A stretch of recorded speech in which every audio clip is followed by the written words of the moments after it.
ategereje abana be ngo bamusanga bakenure.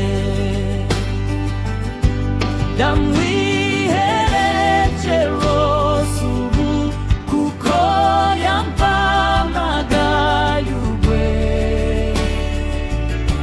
Ntiringiye bwa buntu bwe nogeza ibihe byo gusenga.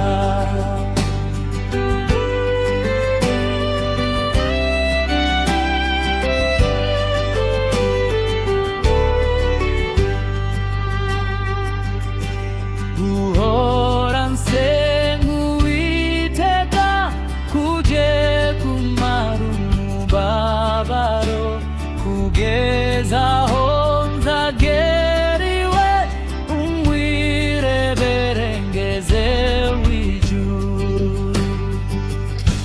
Niyambuye umubiri upfa, nambaye kudafiteka. Ubwo nibwo nzasezera ku bihe byiza byo